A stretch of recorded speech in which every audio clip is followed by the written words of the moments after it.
the stage! I'm Light Melody, and today we are back with another missed opportunities video that I had to rewrite the whole script for because my thoughts were out of place. Anyway, today we won't be covering one game, but four. I'm back talking about Style Savvy, which is where my avatar came from, by the way. These games on the surface look like shovelware, but underneath is actually a very addicting business simulator that taught me about fashion and is why a lot of my female designs now look better. I can't say the same for my boys because I swear there's only casual and formal and nothing in between, which I'll get to later. But before that, and this is not a sponsor again, I'm going to give thanks to the Style Savvy Reddit community for their suggestions. Some of them I already knew, some of them I didn't, so they're here in the list. And another thanks to Superbit Video Games for having a Wii U in stock so I could buy it and name it Tartarus. And so that I can use it for this video to record Style Savvy because I had no physical way of recording my footage. But now I do! Which is a good thing. By the way, buy things from the Wii U and 3DS eShop before it closes permanently, please. Part 1. Customization. How can a game about customization have a missed opportunity in its customization? Well, in this case, it's by not advancing it a lot. See, clothes customization is absolutely top-notch in this game, but there's a distinct lack in the departments of body sizes, hair, makeup, even nails. In the latest game, Styling Star, it actually introduced nail designs and even a few new hairstyles and hair colors, but body sizes haven't been an option to choose from besides how tall or short you are. Makeup, for me, I want to say is probably very basic. Like, you can choose a section, like your lips, your eyeshadow, your blush, you can choose a color, but there's nothing along the lines of like foundation, bronzer, highlighter, or anything else like that. Hell, they really need to add color wheels rather than hand-picked ones that they choose for the games. But a majority of people say they really want is to be able to play as a guy. And I know why they haven't yet, because it's a girl-centric series, especially in Japan, because it's specifically called Girls Mode after all. There is a simple solution to adding boys, and it has worked for Nintendo before, so why don't we just call the next one Girls Mode 5 plus boys? It worked with Nintendo and Nintendox plus cats, so why not for this series to expand the fan base? I do know that guys do play this series, but not a lot of guys are actually willing to give it a shot. And this might open the door for that. And there's a very simple storyline that we can go with. As I suggested on the Reddit months ago, why not have the store be ran by a pair of siblings? One male, one female, you can switch between them. While one goes out to shop and restock the store, the other is left behind to manage the store. See? Like, it kind of merges the whole assistant thing that we had before, and it just gives it a little bit more of a connection between your characters. But there is another part of the customization that hasn't been brought to full light. Part 2. Designing. Now, some of you remember that in the first game, there was collaborations. Not the ones you're thinking of, but the fact representatives of the in-game brands will come up to you to have you design a particular item for them. It wasn't really that complicated, pick a color or two and you're done, but this was absent in the following game, Trendsetters, but it came back for the next two following games. And it was a bit more complicated, but also simple. In Fashion Forward, brand representatives can be contacted to give you requests. Some want some cute ice cream tights, others want a bold black bag with pink polka dots on it. If you do them, they get added to your store, about 10 stock each, which is the limitation. The problem is, once this stock is gone, you cannot order more of it. And if you don't constantly do collab requests, you will keep getting customers who you cannot sell anything to. Now sure, you can design in your free time in the shop's second floor, but it really didn't do anything special. You couldn't make your own designs and sell them in the shop, which is weird. You would think running a boutique would mean eventually you'd have an exclusive brand that could only be bought there. I think it might have also been used for the online part of the game, but I don't really remember that at all. In Styling Star, it was worse. Now, it came back because you designed clothes for the 3 upcoming stars in your town in the final part of the game's storyline, and you can design clothes in your apartment, I think? But it's very bland and boring, and you can't sell any of it in your store. You can on your online store to sell to other players or to show off, but it's not that fun if you can't see random townspeople in your designs as you do errands around town. It's just something I hope they do in the future. Also, add color wheels along with this next topic. Part 3. Collaborations. Now, I'm not talking about the in-game collaborations that you can do, but about real-life collaborations. In the first game, it somehow got different collaborations in the East and West, which I can't show you because they were distributed by Nintendo's Wi-Fi connection that sadly passed away in 2014, and probably also distributed for a certain amount of time, much like the Pokemon we got back in the day.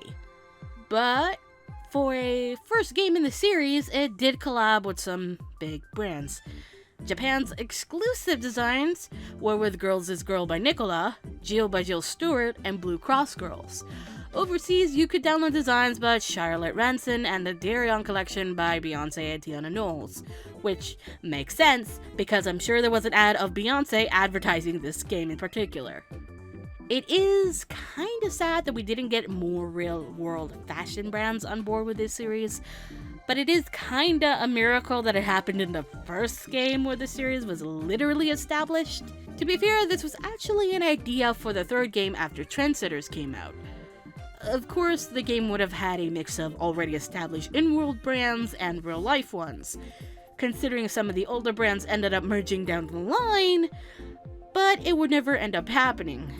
But what ended up happening was Part 4. Amiibo!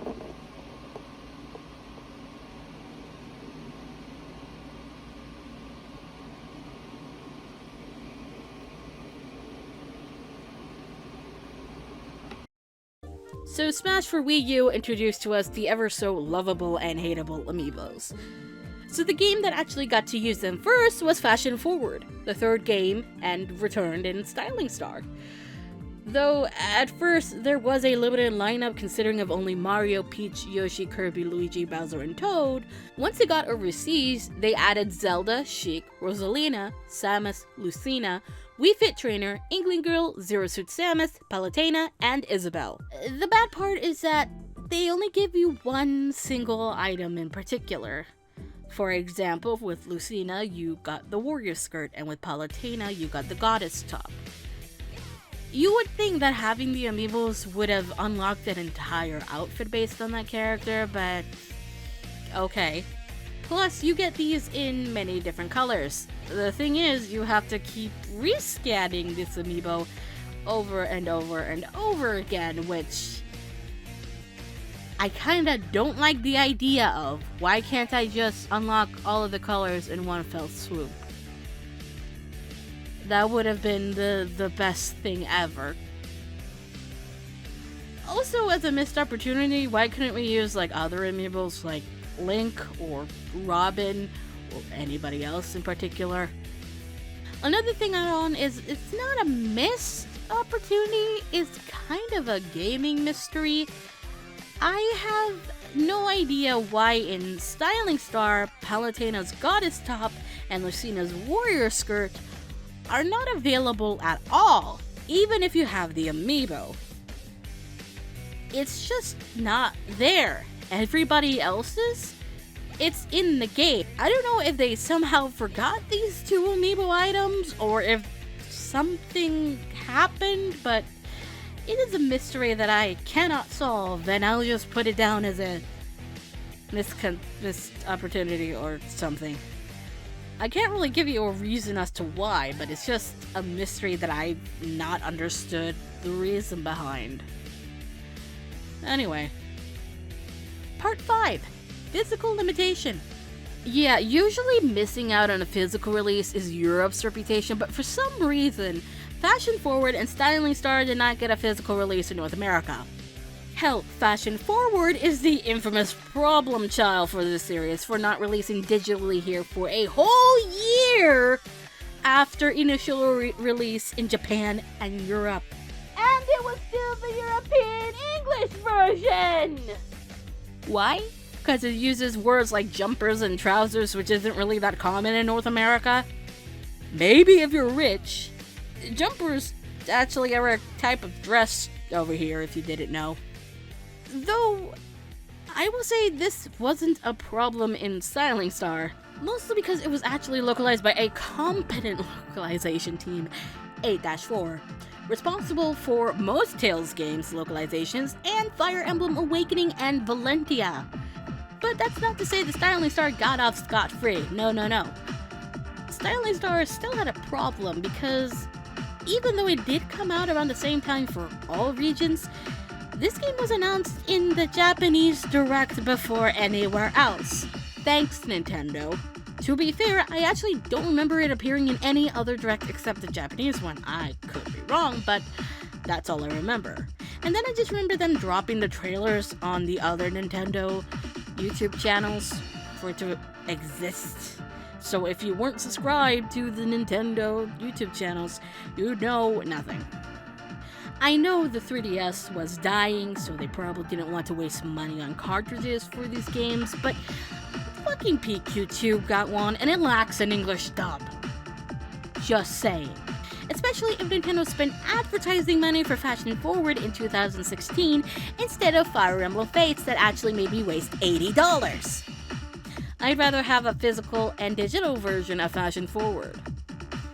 Actually, Fashion Forward seems to have a physical release in North America, but good luck finding one because they go anywhere from $70 to $140 case or caseless. Yeah, I had no idea till doing research that one exists. And now I have one more game to add to my hunt list. Just when I thought I got it shorter. Part 6. Men. See, I told you we'd get back to it, and here we are now. Trendsetters introduced men fashion, if I'm remembering correctly, as a late game addition. And it was a nice surprise that they decided to not focus on just women's fashion, but also men's. Granted, I still don't get it, but it was a nice try. But then the next game, Fashion Forward, I mean, guys weren't gotten rid of, they were still in the game, but you couldn't sell them clothes or do anything with them. In fact, if you wanted to actually customize any of the guys, you needed to do it from the main menu before heading into the actual game. And you can only customize their clothes, no hair or anything else. Styling Star did bring this back, but you had to basically go help another store owner while gaining no money from your help, I think. That is still kind of a mystery to me. But besides the missing opportunity of more male fashion being able to understand it, to be fair, that can make this game a whole lot difficult if it was the first thing you did instead of the usual women's fashion. Being able to date anyone. I wasn't one of them, but I know a lot of people had a crush on Dominic and just really wish they could date them, but that wasn't possible. Japan, though, was lucky and got a second re-release of Trendsetters with a bonus content to be able to date or go on a date with the guy that delivers your clothes to you. Brad. Which is really weird for me to say because I know a Brad. But the second point we went over before, being able to play as a guy. Again, I think that would bring a lot more people into the franchise and a lot more guys into the franchise so they don't feel so alienated. I say that, but actually not sure how many people actually care if they play as a boy or girl. I like having the option. I like options. Give me all of the options. Part 7. Difficulty. How can a fashion game be difficult? Well, let me introduce to you Style Savvy. I got this game after playing both Trendsetters and Fashion Forward, so I was basically a veteran at that point. But for some damn reason, when I play this game, even now, I cannot figure out what the fuck my customers are wearing and from what brand. Like, no joke, sometimes they come in looking like a rainbow puked on them and are a clashing mess. A lot of outfits they have on do not make sense. Sometimes, they will take the item you give them if it's a color they like, not even close to their brand, and that's only after you've successfully convinced them to buy it. There's brands in this game that look similar to each other, like really similar to each other, and you can get confused. Later games do make this a bit more obvious. Maybe it's because of the DS not making designs clear because 3D was kinda low resolution. Like, I sometimes don't even realize my customers are wearing a hat. But I'd like for this kind of difficulty to actually come back, because at the rate the games have been going, the only difficulty that I'll have is really the boys. Part 8. Miscellaneous. Look, there's a lot left, so let's do a speed round. Styling Star not allowing you to take a picture with 3 people in the photo shoot area, even though it is absolutely possible since Fashion Forward in the little special events, and even in Styling Star. Styling Star not making full versions of the songs in English, but that one might have been a licensing thing with Avex. Probably only allowing the short versions to be created since they hold the rights, not Sophia or Nintendo on that one, I'm so sorry. But also not finding someone for Rosie who didn't sound so close to Yolanda. I can tell the difference between Alina and Rosie and Yolanda in Japanese, but not so in English. The absence of contests in Fashion Forward and Styling Star could have been a side option if you didn't want to do the main storyline. I know it technically exists in Fashion Forward, but that's more of a fashion show than a contest. The gothic style needing to be more gothic than Lolita. And I'm gonna agree with that because it is just Lolita.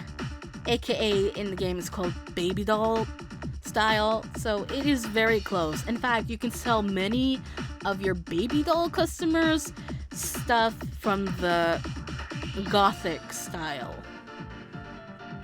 There really needs to be a separation on that, like either separate it or just add on more to the gothic style because it's not really working.